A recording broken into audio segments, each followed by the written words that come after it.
Come inside my heart if you're looking for answers. Look at the stars, go a little bit faster.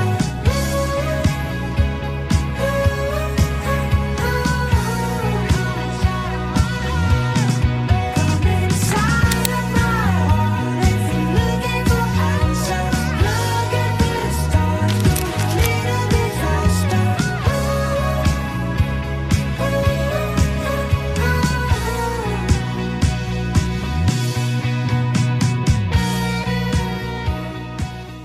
Perkenalkan, nama saya Reviani Anida dengan NIM 444-1240-14-7. Perkenalkan, nama saya Siti Mariam dengan NIM 444-1240-146. Perkenalkan, nama saya Sofian Raija dengan NIM 441240145.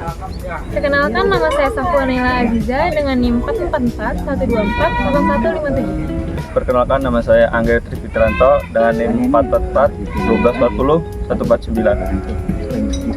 Oke, perkenalkan, nama saya Ahmad Dede Al-Mabrur dengan NIM 444-1240-162. Perkenalkan, nama saya Masrur Ahmad dengan NIM 444-124-0144. Perkenalkan, nama saya Rukbi Wahid dengan NIM 444-1240-151.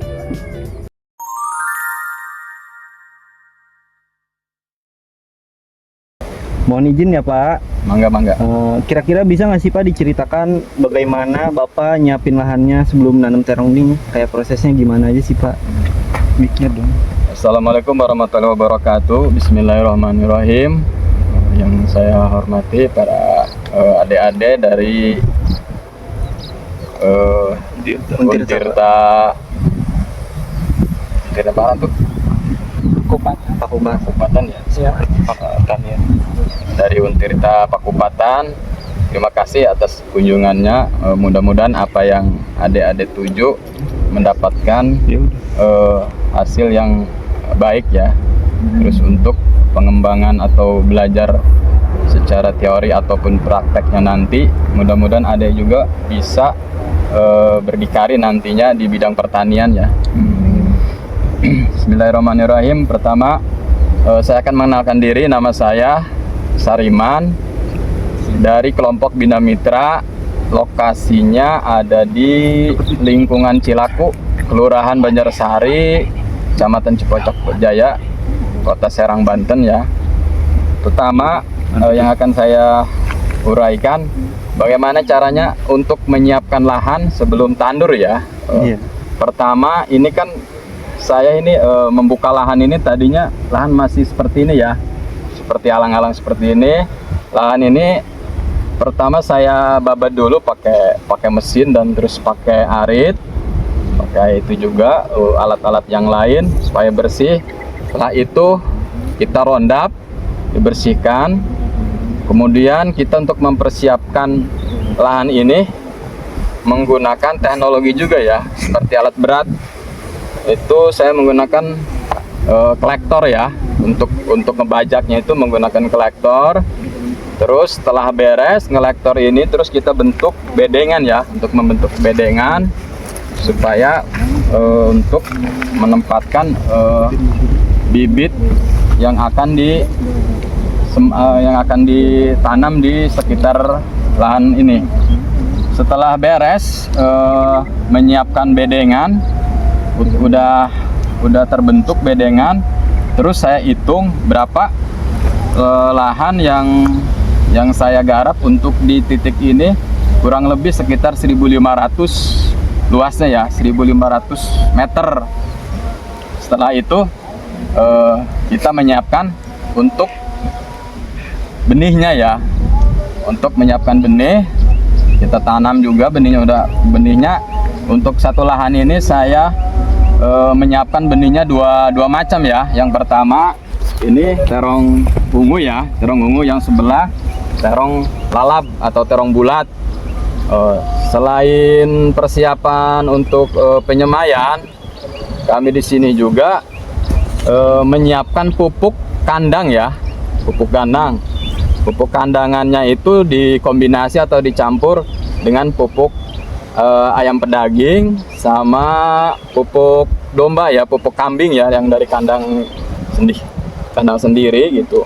terus diolah, dicampur, ditaruh di bedengan, terus didiamkan selama kurang lebih 1 bulan sampai nunggu benih gede ya. Usia 25 hari sampai 30 hari benih udah mulai gede. Terus kita nunggu cuaca hujan ya. Ketika hujan turun, di bedengannya basah ya kena air hujan, saya persiapan untuk ini ya, untuk menanam terong ungu sama terong bulat. Nah, untuk kebutuhan bibit yang kemarin saya tandur, yang sekarang ini udah masa panennya udah hampir berakhir ya. Kalau untuk terong ungu saya menanam ini cuman kurang lebih sekitar 1000 batang. Kalau yang untuk terong ini, terong lalap ya atau terong bulat, kurang lebih sekitar 2000 batang. Untuk penyiramannya Pak biasanya dilakukan berapa kali dalam sehari Pak atau seminggu? Kalau untuk perawatan setelah masa tandur ya, yaitu dari umpamanya kita tanam itu umpamanya tanggal 1. Kalau untuk di titik ini kita lihat situasi dulu ya. Untuk penyiraman itu kita setelah hujan mah kita nggak ada penyiraman ya. Nah, apalagi kita rutin kalau hujannya 2 hari sekali, 3 hari sekali kita tanpa penyiraman. Seumpamanya kita 1 minggu nggak kena hujan nih, kelihatannya si tanaman membutuhkan penyiraman. Itu penyiraman yang saya pakai di sini sekitar 4 hari sekali. Kalau kita lihat suhunya, kalau memungkinkan untuk disiram lagi, itu lambat-lambatnya 1 minggu sekali saya siram untuk tanaman terong dan yang lainnya itu. Jenis pupuk apa aja sih Pak yang digunakan dalam penanaman terong ini? Apa pupuk organik, kimia, apa dicampur keduanya Pak? Ya, kalau untuk pemberian pupuk yang untuk di lahan ini, saya menggunakan pupuk organik dari kotoran domba sama kotoran kambing, terus dicampur dengan kotoran ayam pedaging ya. Itu yang saya kombinasikan. Terus kalau untuk penggunaan pupuk kimia itu setelah usia sekitar 7-10 hari baru kita menggunakan pupuk kimia. Yang saya ambil itu pupuk kimia setelah usia tanam dari umur 1 minggu itu saya menggunakan kimia Mutiara sama Posca. Itu yang saya gunakan untuk di lahan penanaman terong ungu dan terong bulat. Itu. Kalau ada gulma yang tumbuh itu kira-kira bagaimana Pak cara menanganinya? Kalau untuk penanganan gulma atau rumput liar yang tumbuh di sekitar bedengan ya, yaitu tantangan bagi petani ya untuk penanganan seperti itu. Karena di sini saya nggak menggunakan plastik atau mulsa, jadi memang lebih banyak juga ya tumbuh rumput di sekitar ini.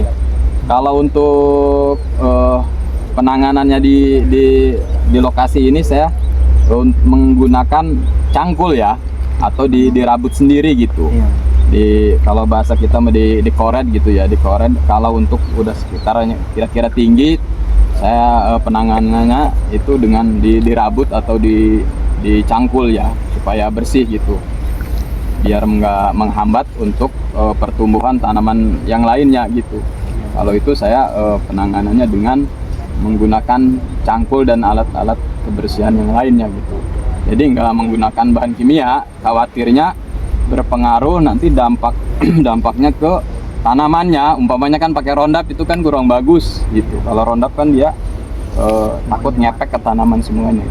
Oke. Selanjutnya Pak, untuk hama yang sering menyerang tanaman terong ini kira-kira apa ya Pak? Terus gimana cara nanganinnya? Kalau untuk di lahan ini, karena saya belum tahu apa kendala yang di lokasi ini, karena ini baru bubak pertama ya, baru garap pertama di lokasi ini. Hama yang menyerang untuk di lahan ini yang saya alami kemarin itu, ketika datangnya hama itu ketika daunnya udah berkembang di usia 20 sampai 1 bulan, udah mulai datang hama ini. Kayak seperti kutu kebul, terus lembing atau ulat ya, ulat yang sering menyerang. Tapi yang lebih ganas di sini itu ada teter kayu. Teter kayu tuh seperti kumbang ya, seperti kumbang atau lalat apa ya, lalat buah bahasanya, lalat buah.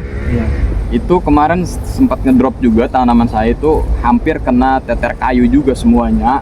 Akhirnya saya menggunakan bahan kimia, obatnya saya lupa di sana mereknya ada. Itu menggunakan bahan semprotan kimia ya, obat-obatan untuk merawat supaya nggak kena hama. Jadi saya menggunakan obat kimia sama penyemprotan untuk perangsang bunga dan perangsang daun supaya perkembangan tanaman lebih subur gitu. Ya. Biasanya di umur berapa sih Pak tanaman ini mulai bisa dipanen? Terus menurut pengalaman Bapak, apa saja ciri-ciri buah terong yang sudah siap untuk dipetik? Selain itu, apakah ada waktu tertentu yang dianggap paling baik untuk melakukan panen, misalnya di pagi atau sore hari? Setelah panen dilakukan, apakah buah terong ini langsung dijual atau ada perlakuan khusus terlebih dahulu, mulai kayak proses sortasi, penyimpanan, atau pengemasan sebelum dipasarkan? Kalau untuk usia panen kalau untuk terong bulat sama terong ungu itu nggak jauh beda ya umurnya.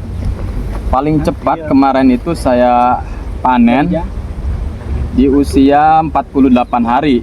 48 hari terong lalap udah mulai panen, terong ungu juga udah mulai panen, yaitu di usia 48 hari udah mulai ada pemetikan ya.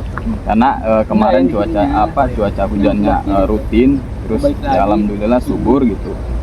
Terus kalau untuk hasil panen atau kemana hasil panen ini kita jual atau kita pasarkan. Kalau saya kemarin itu setelah dipanen itu kita kumpulkan dulu, kita bersihkan, kita pisahkan mana terong yang bagus, mana terong yang BS ya atau kurang bagus. Itu kalau saya untuk dijual itu yang bagus itu kita pisahkan. Yang bagus kita pisahkan, kita kemas, masukkan ke dalam karung. Kalau yang BS, kalau BS-nya sedikit, biasanya juga di pasar ada pemesanan juga. Cuman kalau adanya ukuran BS-nya itu 1 kilo 2 kilo paling dikonsumsi sendiri ya.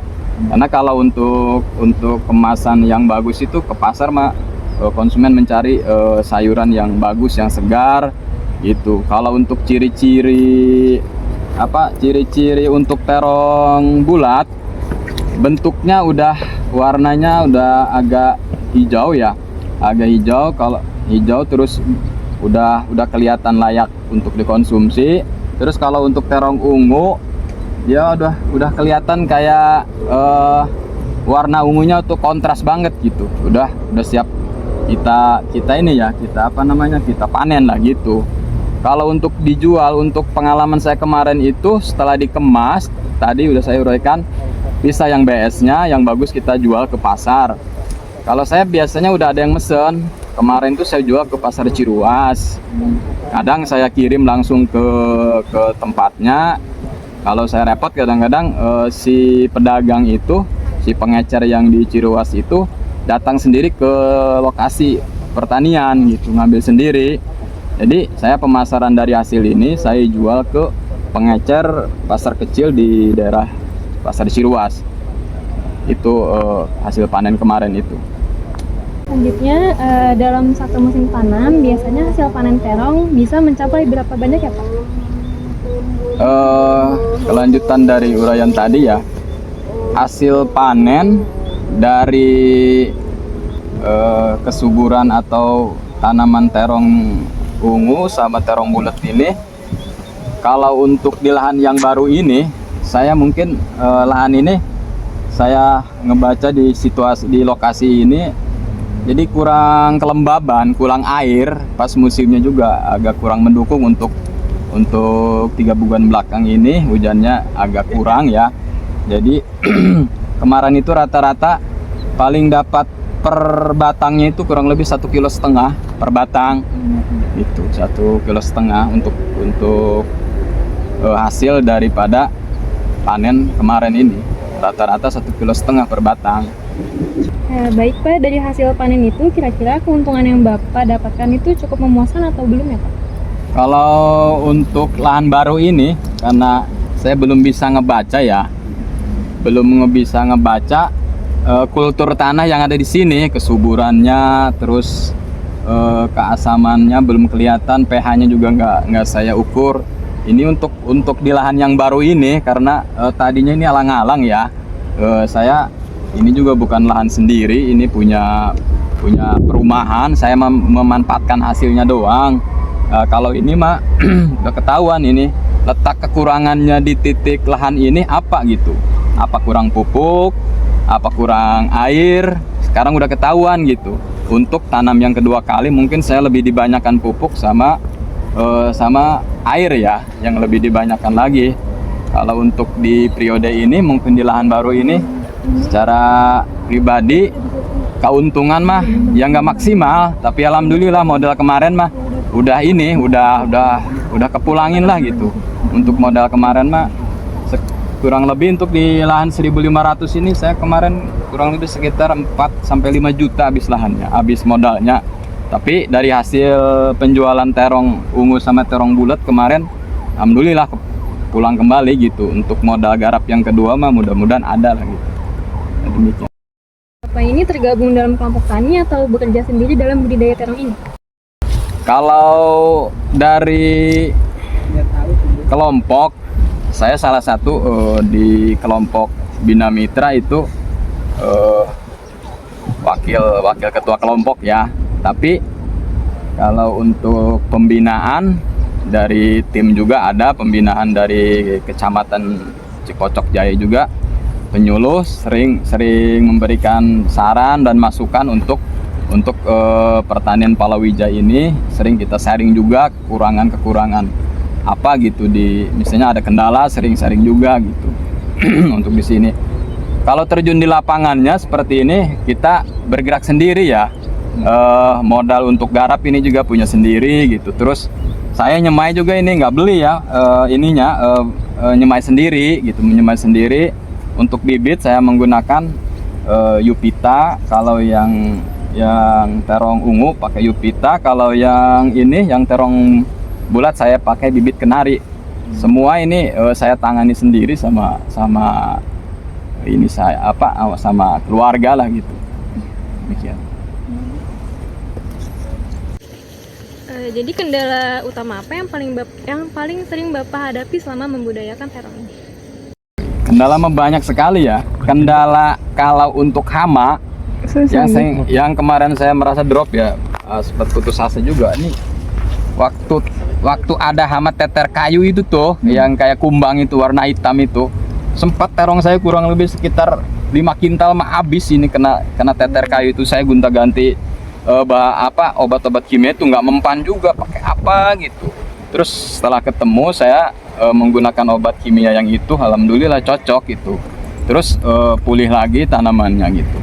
Kalau untuk kendala kemarin itu hama di teter kayu atau kumbang ya, atau bisa juga ada yang bilang lalat buah gitu. Terus kendala yang kedua, irigasinya jauh. Jadi tempat pengairannya itu jauh. Kita mau ngedesel juga ngambil ke kali ya lumayan jauh juga. Jadi kendala yang pertama hama, yang kedua dari penyediaan air yang kurang menunjang di titik ini.